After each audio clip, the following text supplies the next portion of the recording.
A 7.5 magnitude earthquake with a depth of 25 kilometers has struck the Southern Highlands region. I can assure our people in the Ela province and in the Southern Highlands province, Western province and of course Enga province, that we will be giving them our top priority in the coming weeks.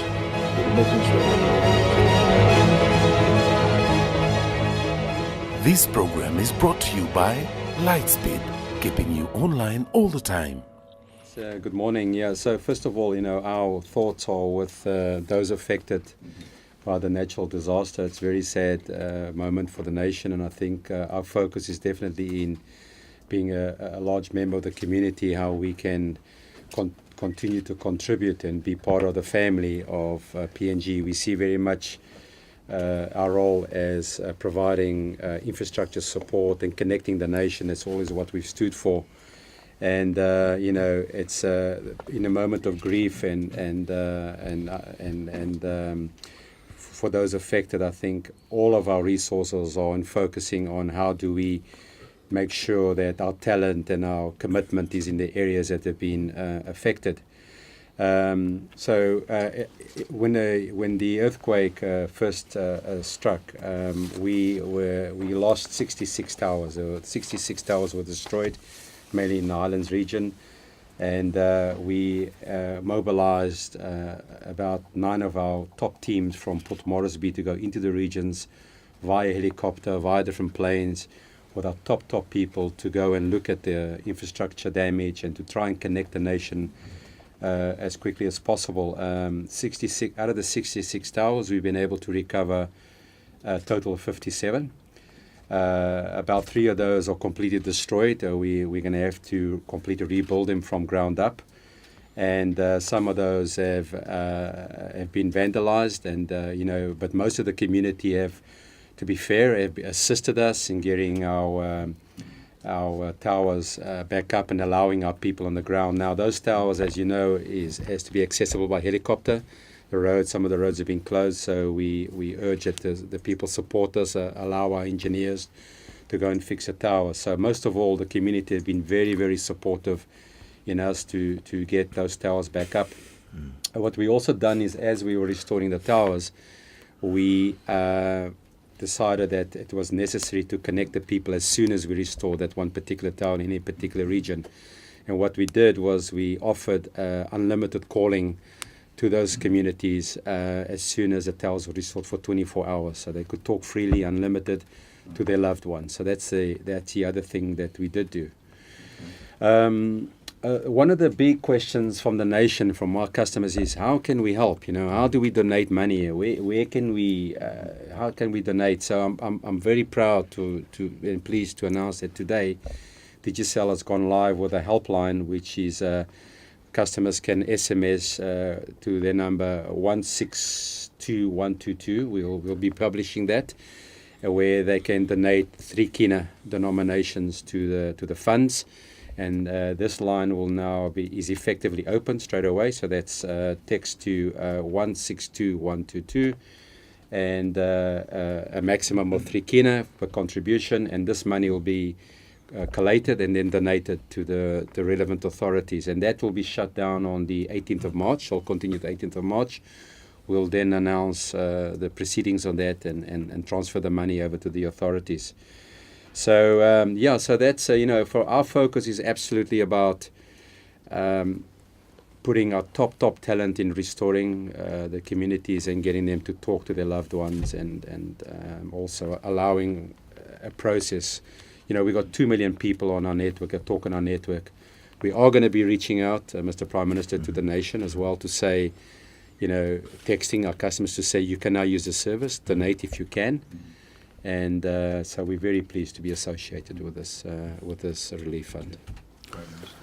Well, thank you. Let me again thank the CEO of Digicel and the staff of Digicel and the Digicel organization for the contribution of over 600,000 kina to the relief efforts for our people in the affected provinces. Also, let me publicly acknowledge the efforts of Digicel organization, especially a few days after. In fact, on the day when the earthquake took place, they mobilized their team, and people were already on the ground. And when I first visited the sites, I ran into quite a number of their engineers and the technical staff who were there already starting to restore the communication link between the communities in our affected provinces.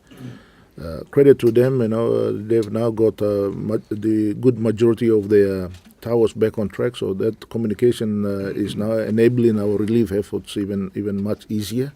So we can communicate directly with the affected communities who are now calling for assistance either in food, or medicine, or injured persons to be picked up.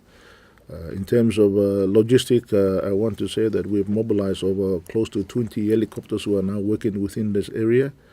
Australian government is today, in fact, they've arrived, I'm told, in Port Moresby, four helicopters, Chinook, which are heavy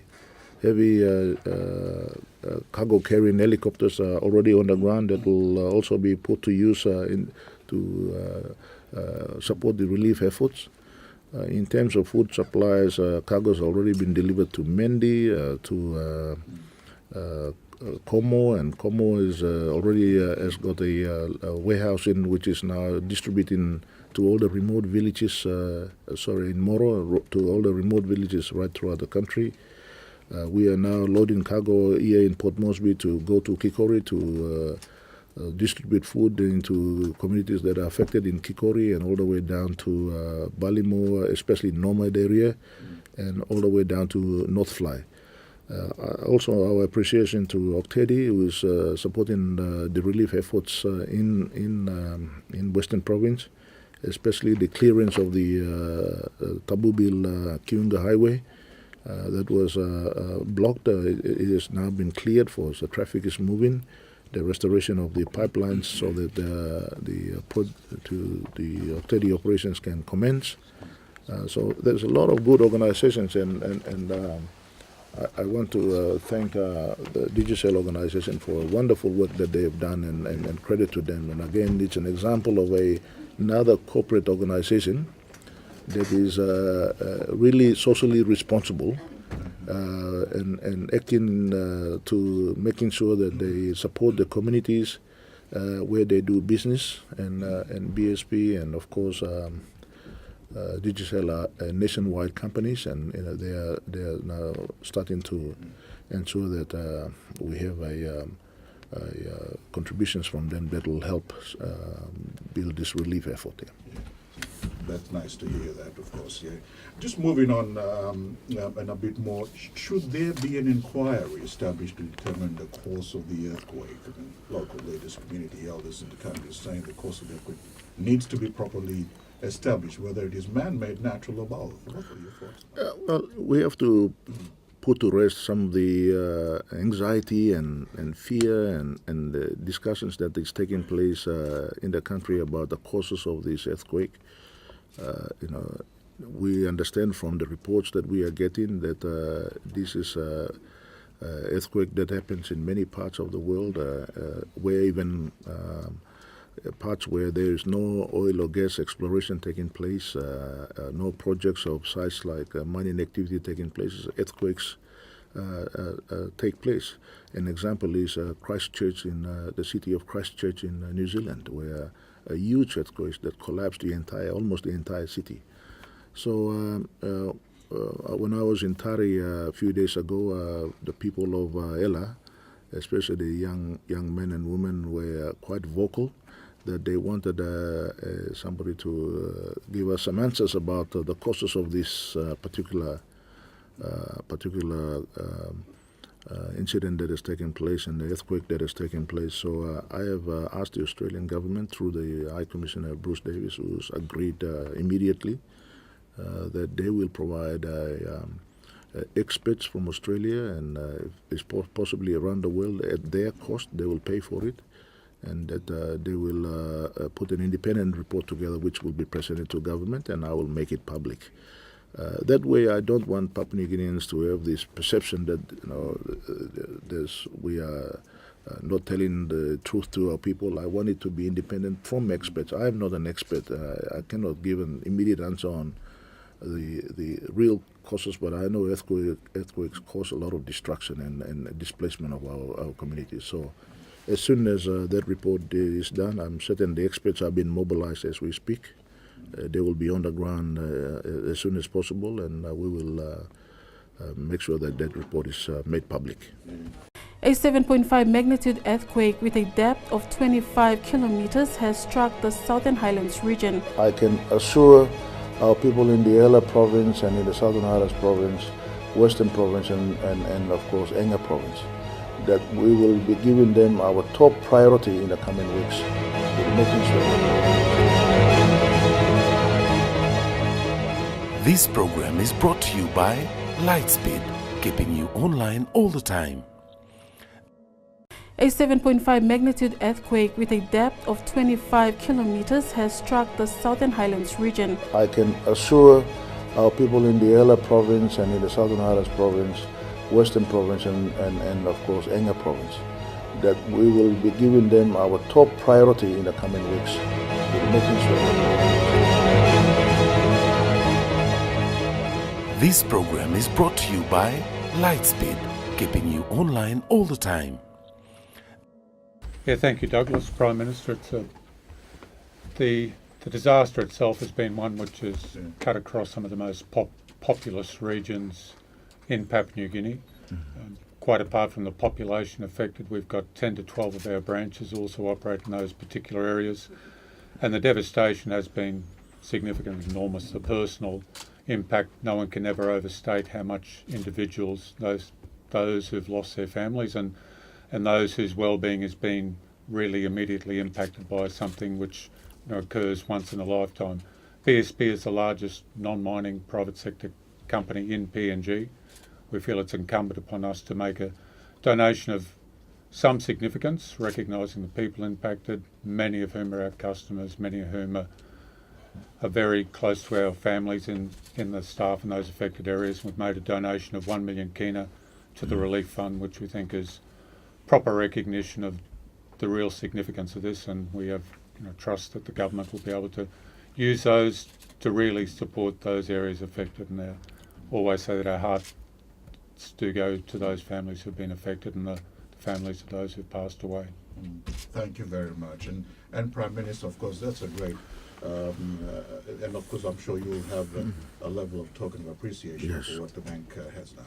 Well, thank you very much, and let me take this opportunity to thank BSP, Robin Fleming and the staff and the families of BSP who certainly have made a kind donation to the relief efforts that are ongoing to support families and loved ones who have lost their loved ones in the remotest communities of our country. BSP is a very strong social, has got a strong social responsibility company that is out there contributing to efforts and supporting organizations right throughout the country, and we are grateful for that, and certain that this money will be put to good use. And I want to thank also all the other companies and all the other individuals who are continuously contributing to this relief effort. I can certainly say that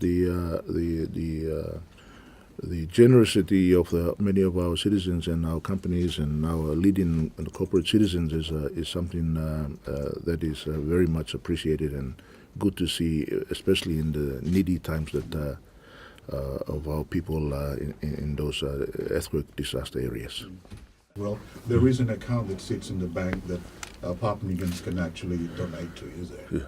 That's correct, yes. There is an account held with BSP, and quite apart from anything else, the staff in those areas have gone to great efforts to make sure that banking services continue to be made available to the extent possible. Apart from Morrow, where the site was evacuated, we've been able to get most of our branches up and running, notwithstanding that some of our staff have had to sleep outside, sleep underneath their houses. They've done what they can to keep the financial community going, and again, that's I can only thank those staff from the bottom of my heart. Yeah, and many Papua New Guineans are flocking into the banks now. If you'd like to donate, It's the Earthquake Restoration Trust account, and the account number 701298588 at the BSP. So if you do, it might be a bit too mouthful for you to grasp now, but if you do drop by, I'm sure the friendly staff at the bank will help you out. They ask for the account, and they will appropriately, of course, address your needs. Thank you. Thank you very much. Prime Minister, the relief efforts already underway, and perhaps Dr. William Hamlin, you can come on this one as well. Relief efforts underway now. How much support has already been given, I suppose, and we take note of the globe that's our friends around Australia and New Zealand as well. Yes. That donation, not just from the government, but from business partners, international community, donor agencies as well. Yes, and the quick response to that appeal on the day when the earthquake took place in the Southern Islands, I received a call from the Australian Prime Minister, the Australian leader of opposition, and they both, in a bipartisan approach, quickly requested the Australian Defence Force to send a C-130 and all the support and some quick medical supplies up to the disaster area, and that was delivered almost on the same day. Those kind of generosity and the efforts that they put in is something that we really appreciate, especially, as I said, in times like this, when we ourselves are sometimes limited by capacity. Our own defense forces don't have the type of aircraft that can be able to uplift large quantities of tonnage of food or medicine, and they were able to quickly step in to help. And also, when you see a country like Israel so far away, I received a message from the Prime Minister Benjamin Netanyahu, who is a very good friend of Papua New Guinea, has got a very huge interest in Papua New Guinea. Immediately sent his team into the country. They're already here. They've contributed to some of the generators that are going to light up the schools and health centers. They've in fact supplied 40 different generators, which we are transporting to both Moro and Tari, so that the distribution can be taking place to all the schools and health centers right throughout those remote communities. They also mobilizing to provide further assistance from Israel. I'm told that they are mobilizing through the Defense Force, and whatever support that we require, they are prepared to help as well. So this kind of assistance and the efforts that have been put in by the international community and some of our business community here in PNG is something that we can very much appreciate. What is the status of this so far? Well, thank you, Douglas. And you know that the earthquake that is taking place in the Highlands region and down in Western Province, parts of Gulf, all the way up to the Sepik provinces, particularly in Telefomin, right across down to close to Western Islands and Simbu provinces. So it is covered quite a large area. That is why when NSC declared emergency, and just for correction, a state of emergency can be only declared by Parliament. When we convene Parliament, that will be considered. Today is just emergency restoration efforts that has been carried out because of the urgency of us bringing food, water, and of course medicine to the affected communities right throughout the country, particularly in Ella and the Southern Islands provinces. So it is an emergency effort that is now taking place, and Dr. William Emblin is in charge of that with the support of the Commander of the Police, Commander of the Defence Force, Commissioner of Police, all the other relevant government departments, Department of Works, Department of Health, and key stakeholders who are able to contribute directly in the efforts that we are trying to restore normalcy back in those communities. Douglas, there are more than over 100 people are confirmed to be have died. There are many more missing. That number is expected to rise. Many communities have been torn apart and displaced, and families are shattered everywhere. Relief efforts are ongoing, with the government coordinating these efforts with partner countries, in particular Australia, New Zealand, Japan, China. Israel has come into to this effort as well, and of course private sector partners, in particular Oil Search and ExxonMobil, the PNG LNG project. They are continuing to carry out the immediate relief efforts. That is the supplying of much needed medicine and much needed food and water, especially to the remote communities.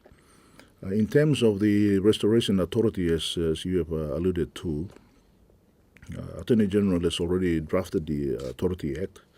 He has given me a copy of that act. I've had a good look at it, and I've referred that matter to First Legislative Council, which is the process of certifying the legislation before it goes to Parliament.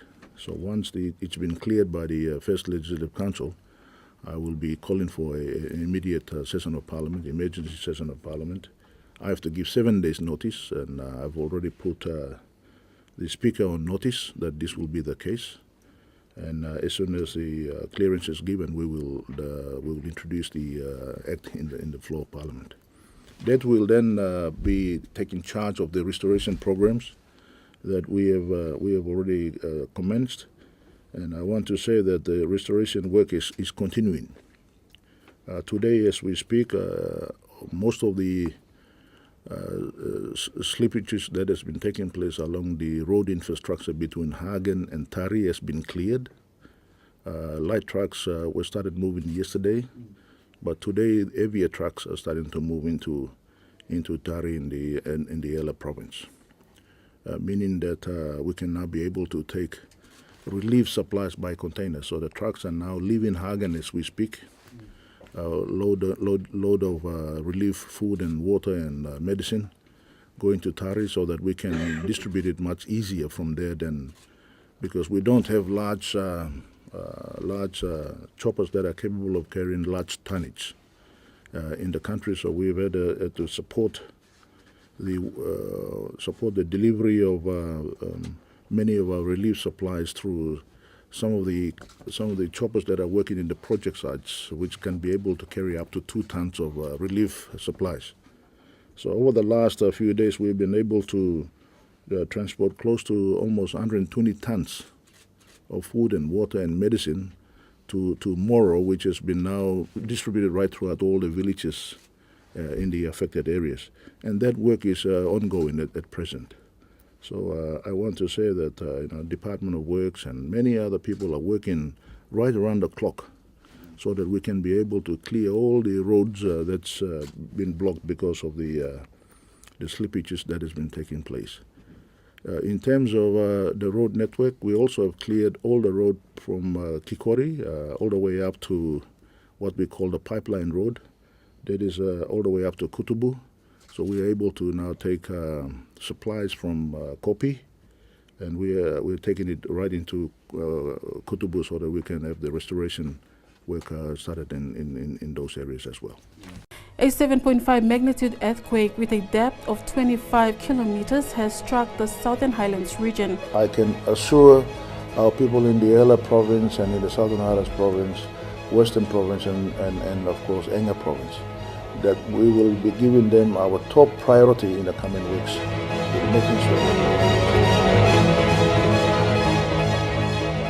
This program is brought to you by Lightspeed, keeping you online all the time.